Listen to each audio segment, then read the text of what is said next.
Social media से हम कैसे बचें? Because it is addictive. कुछ स्टडीज हुई हैं जहां से निकल करके आ रहा है, it is as addictive as alcohol and tobacco. और ये कोई इल्यूजन नहीं है, ये कोई मेरी थ्योरी नहीं है, ये फैक्ट है। कितने लोग हैं सोशल मीडिया पे? और सिर्फ यहां पर नहीं, कितने लोग हैं, मतलब हजारों हैं, लाखों हैं, करोड़ों हैं, ये ऑलमोस्ट पूरी की पूरी दुनिया है, ऑलमोस्ट सब है। और कितने कितने घंटे वहां पर स्पेंड कर रहे हैं? मिनिमम 2 से 3 घंटे मिनिमम। अगर एवरेज भी बोलूं तो 3 घंटे। इस 3 घंटे की रिटर्न क्या है? जीरो है, माइनस में है। इस सच को देख पा रहे हो? क्यों मैं ये कह रहा हूं माइनस में है? जीरो होती तब भी कोई दिक्कत नहीं थी, मतलब जीरो का मतलब हो गया न्यूट्रल, ना कुछ आया ना गया। यहां पे आया कुछ भी नहीं, जा रहा है बहुत तेजी से। सिर्फ टाइम नहीं जा रहा है, और क्या जा रहा है साथ में? एनर्जी जा रही है। देख पा रहे हो? इसको यूज करने के बाद में 4-5 घंटे बाद क्या होता है? बहुत एनर्जी आ जाती है अंदर से, या थक जाते हो? आंखें थक जाती है या आंखों में एकदम एनर्जाइज हो जाती है? थक जाती है, बॉडी थक जाती है, हाथ यहां पे थक जाते हैं, नेक थक जाती है, बैक थक जाती है, दर्द होने लग जाता है, बॉडी स्टिफ हो जाती है। तो माइनस में है इसकी रिटर्न। पढ़ाई से हट रहे हो, जो भी करना चाहते हो वहां से हट रहे हो। ब्रेन आपकी क्या होती है? ये सब देख करके, ये सब करके शार्प होती चली जाती है।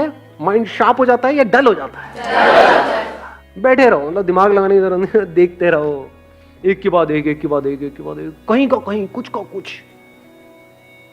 तो इसका जो सोल्यूशन है, अगर ध्यान से आप समझ पाओगे, उसका सबसे पहला स्टेप है इस बात को समझना, जो बात मैं कह रहा हूं। और सिर्फ अभी नहीं समझना कि अभी ये वीडियो देख रहे हो तो समझ रहे हो, यहां पे बैठे हो तो समझ रहे हो।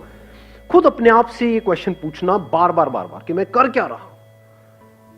और इसका मेरा जो भी ड्रीम है, जहां पे भी मैं अपनी लाइफ को देखता हूं 5 साल बाद, उससे क्या कनेक्शन है?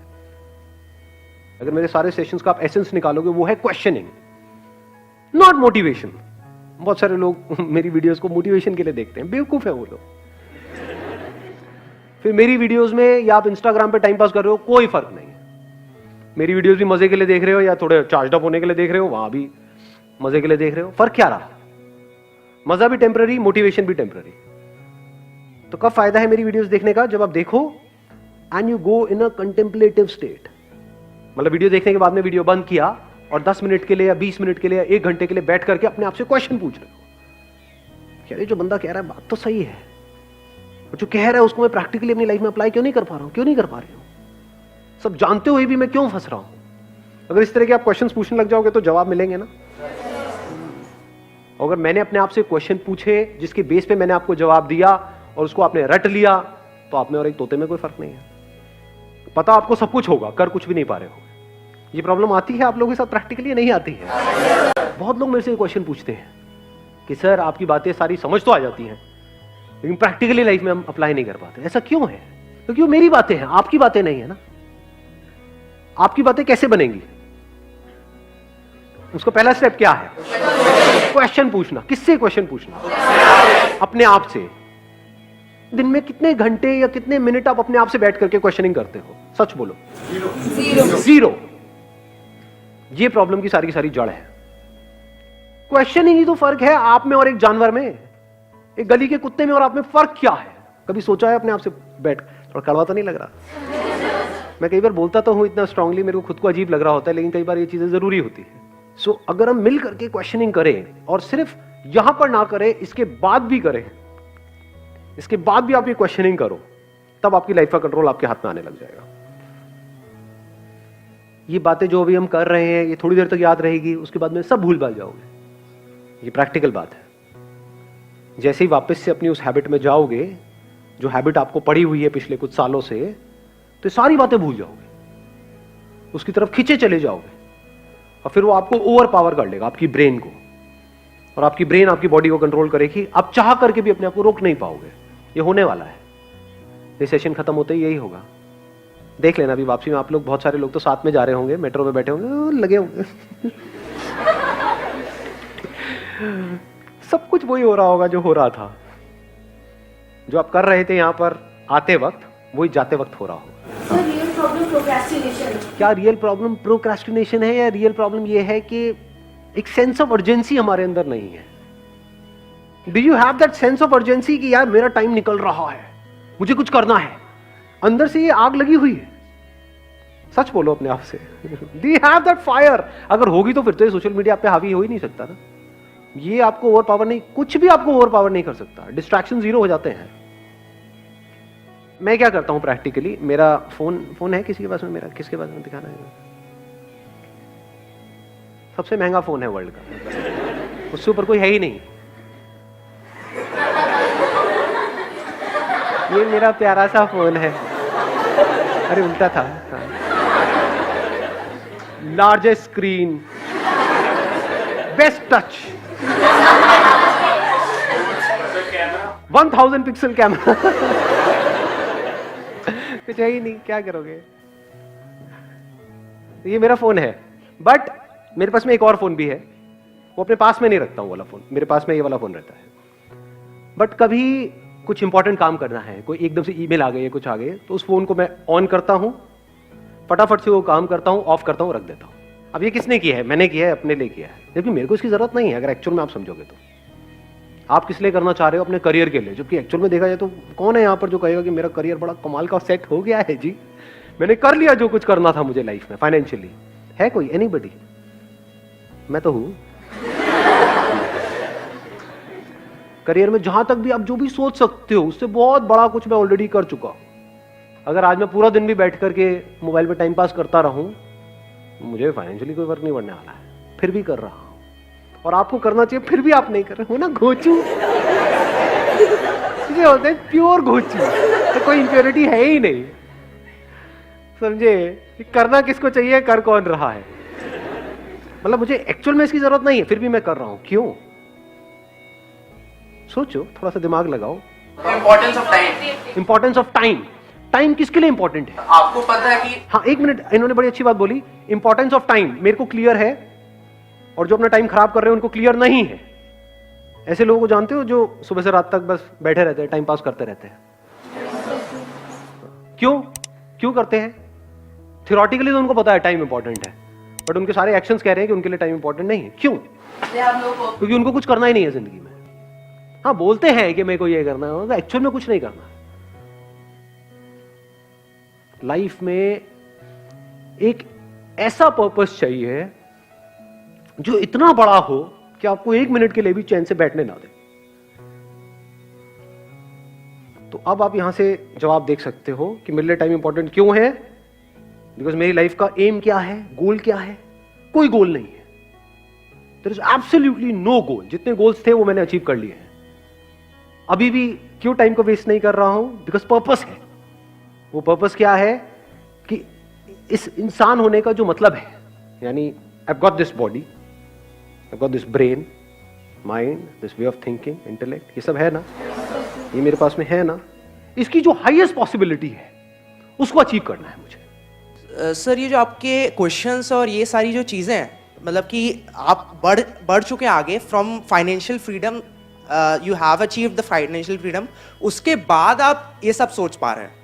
सो सबसे पहले तो हम लोग को फाइनेंशियली पहले फ्री और ये सारी चीज़ें जब हम लोग के दिमाग से हटेंगी, तभी तो फिर हम लोग ये सारी स्पिरिचुअलिज्म पर सोच पाएंगे। सर, अब आपने एक बड़ा अच्छा क्वेश्चन पूछा है कि भाई कि ये सारी बातें जो मैं कर रहा हूँ, ये स्पिरिचुअल बातें, ये तो बातें तब है ना जब पेट भरा हुआ हो, जब हमारे पास में पैसा आ जाए, जब हमारे पास में उससे ज्यादा हो जितना हमको चाहिए, तब ये सारी बातें काम की है। नहीं, अगर आपका पर्पस हो जाता है ये जिसकी मैं बात कर रहा हूं कि जो भी ये इंस्ट्रूमेंट मेरे पास में है इसकी हाईएस्ट पॉसिबिलिटी को अचीव करना, तो क्या फाइनेंशियल फ्रीडम, फाइनेंशियली इंडिपेंडेंट होना इसका पार्ट है या नहीं है?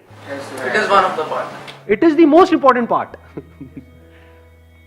सो इस पर्पस में ये भी आ गया। ये कह लो, ये पर्पस एक ऐसा है जो सीढ़ियां आप आगे ऊपर चढ़ते चले जा रहे हो जिसका एंड है ही नहीं, उसकी पहली सीढ़ी यही है। If you are not financially free, if you are working for money, तब तो पूरे दिन सुबह से रात तक you are just working for money. तो पूरी जिंदगी क्या किया? पैसे के लिए काम किया, पैसे के लिए जिए, पैसे के लिए मरे। तो अपने पे तो काम कभी किया ही नहीं। तो इसको अलग मत करो, यही हमारी सबकी प्रॉब्लम है।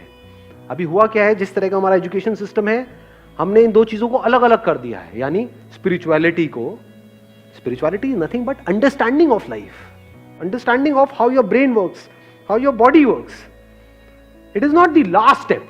यही प्रॉब्लम हुई है। अभी आप लोग क्या सोचते हो कि अभी हमारी एज है 18-19 साल, अभी क्या जरूरत है? ये पैर कब्र में लटके पड़े होंगे, 70 साल के हुए पड़े हैं, सुनाई दे नहीं रहा है, तब आगे कुछ चल रहा। हाँ क्या बोल रहे हो? अरे क्या खत्म हो गया क्या? देखा ऐसे लोगों बैठे हुए, समझ आ रहा है उनको कुछ ना जी? तो understanding of life, understanding of yourself, understanding of your body, your mind, your intellect, understanding of how things work, हर चीज को बारीकी से समझ लेना कि अगर मैं ये काम कर रहा हूं तो इसकी वजह से क्या होने वाला है अगले 5 साल बाद। जो मैं बनने की सोच रहा हूं, वो जो लोग बन चुके हैं, क्या उनकी लाइफ बहुत कमाल की है? उनकी जिंदगी अगर झंड है तो मैं ये काम क्यों कर रहा हूं? मैं अपने 5 साल क्यों खराब करने वाला हूं? वहां पे दिमाग लगाना इंपॉर्टेंट है कि मैं एक्चुअल में फाइनेंशियली फ्री कैसे हूं। फाइनेंशियल फ्रीडम का मतलब क्या है कि आने वाले 10 साल बाद मैं फाइनेंशियली फ्री हो जाऊंगा या हो जाऊंगी। उसके बाद जिंदगी में कभी भी मैं पैसे के लिए काम नहीं करूंगा। ये हमारा गोल होता है, या होता है कि बस किसी तरीके से मेरे पास में इतना पैसा आ जाए कि वहां से ये हो जाए, उसके आगे हम सोचते ही नहीं है। बहुत छोटा सोचते हैं। बहुत छोटा सोचते हैं। मतलब उसमें एनर्जी कहां है, उसमें जान कहां है, उसमें पावर कहां है? तो जब गोल बनाना ही है इस एज में, तो ढंग का बनाओ ना। ढंग का गोल का मतलब क्या है? ढंग का गोल, मैं कुछ ऐसा कर रहा हूं 10 साल बाद जो कोई करने की सपने में भी नहीं सोच सकता है। एनर्जी आई गोल से या नहीं है? मजा आ रहा है गोल सुनने में? नहीं आ रहा है? तो जब ऐसे हम गोल सेट करते हैं तो एक तो नंबर 1 एनर्जी आ जाती है, और नंबर 2 अब आप टाइम वेस्ट कर ही नहीं सकते, क्योंकि आपका गोल औरों के गोल से बहुत बड़ा है। गोल छोटा मोटा हो तो you can afford to waste time, you can afford to kill your time. अगर गोल बड़ा हो तो नॉट पॉसिबल जी, टाइम ही नहीं है। अब तो दिन में 1-1 मिनट इंपॉर्टेंट है। सर जो जॉब कर रहा है वो फाइनेंशियली फ्री कैसे होगा? क्यों नहीं हो सकता? अब ये भी एक बहुत बड़ा मिथ है कि जो जॉब कर रहा है वो फाइनेंशियली फ्री कैसे होगा। सुंदर पिचाई का नाम सुना है आपने? कितना कमाते हैं वो? 350 करोड़। 350 करोड़ पर मंथ या पर ईयर? जो भी है, कम नहीं है। 350 करोड़ कम होता है क्या? बहुत ज्यादा होता है। तो जॉब और बिजनेस बीच में कहां से आ गया? फाइनेंशियल फ्रीडम का मतलब अच्छे से समझ लो, मतलब आपको पैसे के बारे में ना सोचना पड़े। आप ये चीजें उनको बताओगे कि मेरा गोल ये है कि मैं बस पैसे वैसे नहीं कमाना चाहता, एक टाइम पे फ्री होना चाहता हूँ। मतलब हम उनको बोले कि हमारे लिए पैसा इतना मैटर नहीं करता। क्यों नहीं करता? पैसा तो मैटर करता है। अरे यार ऐसे मत करो ना आप लोग, मतलब कैसे समझाऊं मैं आप लोगों को, मुझे समझ नहीं आता है। अरे पैसा बहुत मैटर करता है। फाइनेंशियल फ्रीडम का मतलब क्या है कि आपके पास में बहुत पैसा है, तभी तो आप पैसे से फ्री हुए। आप एक काम कर रहे हो जहां पे आप महीने का 20,000 रुपए कमा रहे हो और आपके घर का रेंट है 25,000 रुपए, तो फाइनेंशियल फ्रीडम टट्टू।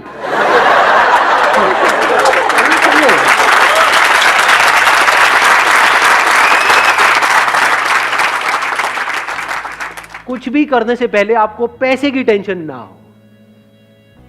मतलब अगर आप किसी रेस्टोरेंट में जाओ तो आप राइट साइड में ना देखो, लेफ्ट साइड में देखो। सिंपल करता हो। 250 रुपए, 180, 170, 5 रुपए भैया पापड़ नहीं, पापड़ नहीं। कभी भूल के भी ये मत समझ लेना पैसा इज नॉट इंपॉर्टेंट। अगर पैसा नहीं है आपके पास में तो ये सारी बातें जो मैं कर रहा हूं वो सब बेकार है। मैं क्या कह रहा हूं, गोल सेट करना ही है तो ढंग का गोल सेट करो ना। Discover the highest possibility, the highest potential of this. मैंने दिस तो कर दिया, मेरा मत डिस्कवर करने लगा। बैठ करके मेरे को देख रहे हो, सर ने कहा था दिस। सर आप कितने अच्छे हो, आप कितना अच्छा बोलते हो, सर आई लव यू, ये वो ऐसे फुद्दू काम नहीं करते। दिस मतलब this to achieve the highest possibility of this. ये पर्पस कभी भी अचीव नहीं होने वाला है, लेकिन मजा बड़ा आने वाला है। लास्ट मोमेंट भी जब होगा ना, मतलब ऐसा अंदर से पर्सनालिटी ऐसी बनती चली जाती है कि अगर एक्चुअल में आपको पता है कि हाँ मौत सामने खड़ी है और अब कुछ नहीं हो सकता है। एक बिल्डिंग में हो, पता है भूचाल आ रहा है, अब जब तक बाहर जाएंगे तब तक तो कांड ही हो जाएगा। बैठ करके देख रहे हो सब कुछ हिल रहा है, मरने वाले हैं, मरो, उसको भी देख रहे हो। Because that is part of this purpose. Not just life, even death is the part of this purpose to discover the highest possibility of it. ज़्यादा हो गया थोड़ा सा, कभी कभी होना चाहिए. Wish you all the very best. Thank you so much for coming.